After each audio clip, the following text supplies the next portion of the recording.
नमस्कार.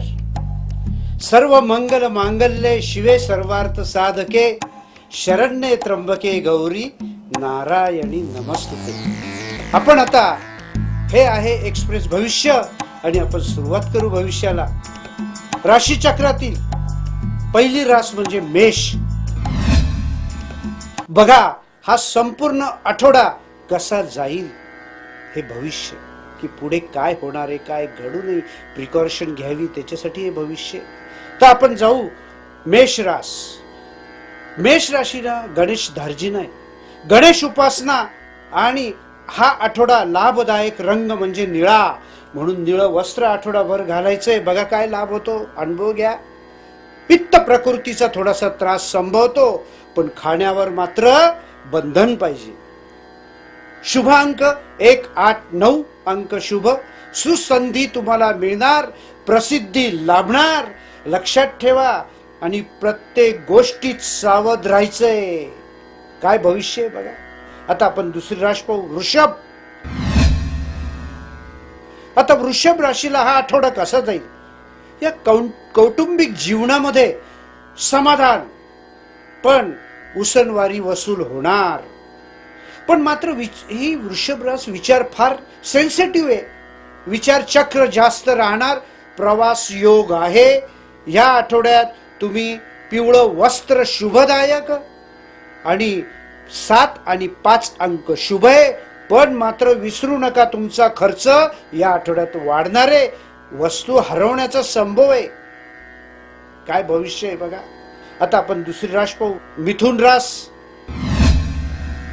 रखडलेली कामे होणार, पण अस्वस्थता जास्त. लक्ष्मी प्राप्ती म्हणजे 2 पैसे तर तुम्हाला मिळणार. पिवळा आणि केशरी कलरचं वस्त्र घालायचंय.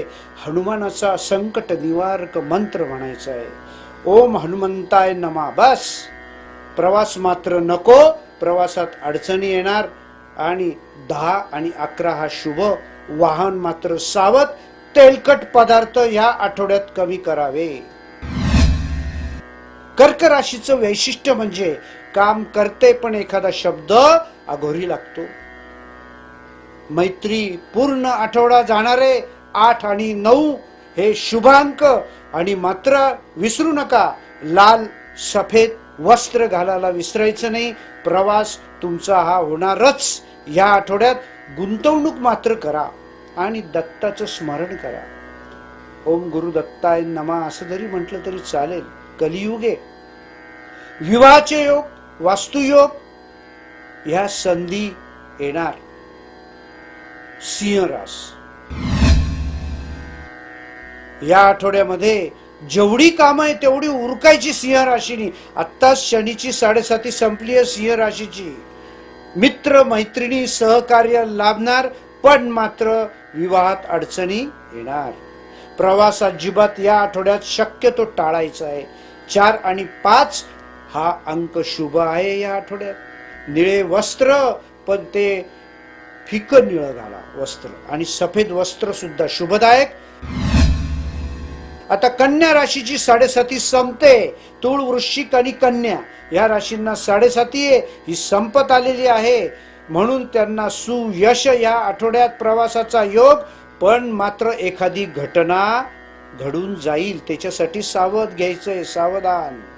नोकरी व्यवसाय अतिशय चांगला आहे. सफेद वस्त्र शुभ आहे, पण वस्तू हरवण्याचा संभव आहे. 7 आणि 8 अंक हा शुभ आहे. स्वाभिमान बाळगायचा नाही. या आठवड्यात कोर्टाची कामे होणार. आता तू रास पाहू. शनीची 7.5 आहे. मानसिक अस्वस्थता लाभणार आहे फार. बघा तुम्ही. मग त्याच्यासाठी या अडचणी कमी होणार, परंतु तुम्ही शुक्रवार उपवास करायचा आहे. तूळचा स्वामी शुक्र. जिद्द आहे, चिकाटी आहे तूळ राशीला, ती धरायची आहे. वस्तू मात्र तुमची महत्वाची हरवणार आहे. बघा तुम्हाला अनुभव येईल. सर्व कामे मार्गी लागणार आहे. 7, 8 हा शुभ. सफेद वस्त्र, हिरवं वस्त्र फिकं घालायचं. पाणी आणि अग्नी याच्यापासून सावध, म्हणजे होडीत बसायचं नाही. आणि अग्नी म्हणजे गॅस वगैरे जे काय अग्नीपासून, त्याच्यापासून सावध राहायचंय. प्रवास मात्र नको, शुक्रवार उपवास, गणपतीचा जप, ओम गण गणपते नमा, मग अनुभव घ्यायचा आहे. आता राशी चक्रातील वृश्चिक रास पाहूया. प्रत्येक कामामध्ये अडचणी येणार, पण त्या थोड्या, हा जो आठवडा आहे तो जरा थोडासा जपून, आणि शिवाय त्याच्याबरोबर एखादी महत्वाची वस्तू हरवण्याचा संभव आहे.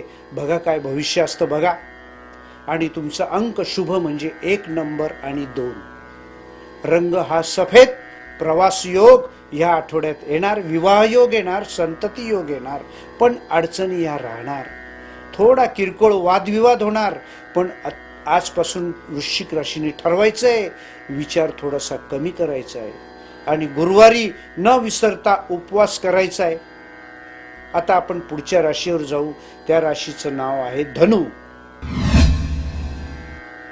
आता ही धनु रास पित्त प्रकृती, सर्दी खोकला, सावध राहायचे. प्रवास धनु राशीला या आठवड्यात नको. शुक्रवार उपवास, वस्तू हरवणार तर आहेच, आणि 7, 8 हा अंक शुभ आहे. विवाह संतती योग तर संभवतो, पण तुम्ही प्रयत्न करा धनुराशीने. हातपाय हलवल्याशिवाय यश नाहीये तुम्हाला पहिल्यापासून. मारुतीचा जप, अचानक संकट संभवतो, म्हणून मारुतीचा जप, सोमवार उपास, शंकराचा व्यापारी वर्ग आणि इन्कम टॅक्स, सेल टॅक्स वगैरे जे आहे त्यांना सुद्धा हा दिवस चांगला जाणार आहे. आता आपण पुढची रास पाहू. त्या राशीचं नाव आहे मकर. मकर राशीचं आता आपण भविष्य पाहू. त्यांना आत्मविश्वास त्यांचा घसरणार आहे. टेन्शन खूप घेतात मकर राशीवाले. बुधवारी मात्र न विसरता उपवास करून अनुभव घेऊन पहा या आठवड्यामध्ये. आणि 11 हा शुभ आकडा आहे, आणि तुम्ही कुठल्याही चांगल्या कामासाठी जाताना लाल रंगाचं वस्त्र घालून जा आणि अनुभव घ्या. प्रवासाचा तर योग येणार आहे काही ना काही कारणाने या आठवड्यात. संततीत काही संततीचे विवाह योग तर येणार आहे, आणि वस्तू ज्या आहे त्या कुठली तरी एखादी हरवण्याचा संभव आहे. मित्र सौख्य लाभणारे, अचानक भेटी गाठी, हे लक्षात ठेवा. दत्ताची उपासना करा. पोटाचं थोडंसं दुखणं, खाण्यावरती बंधन पाहिजे, अस्वस्थता जाणवेल, एवढं लक्षात ठेवायचं. आता आपण कुंभ रास पाहू. कुंभ रास म्हणजे स्वाभिमान, अतिशय स्वाभिमान. आणि जो कुंभ म्हणजे भरलेला जो कुंभ असतो, त्या कुंभामध्ये जसं नळाने पाणी सोडतात आणि तो झिरपतो, त्याप्रमाणे लक्ष्मी येते आणि झिरपते, पण रिकामं राहत नाही. स्वाभिमानी स्वभाव, पण संधी येणारे या आठवड्यात महादेवाची पूजा अवश्य, निदान ओम नमः शिवाय जप करा, काय अनुभव येईल बघा. या आठवड्यात आपल्याला वस्त्र कुठलं घालायचं तर सफेद. 5 आणि 7 अंक शुभ. मानसिक प्रसन्नता राहणार आहे, पण पाठदुखीचा आणि एखादी जखम होण्याचा संभव आहे. म्हणजे बघा काय भविष्य असतं. सावध राहा बरं. जिना उतरताना, चढताना, रस्ता ओलांडताना. आता शेवटची रास म्हणजे सर्वात महत्वाची म्हणजे मीन रास. मीन राशीचा स्वामी गुरु, म्हणजे गुरुवार उपवास अगदी आवश्यक आहे.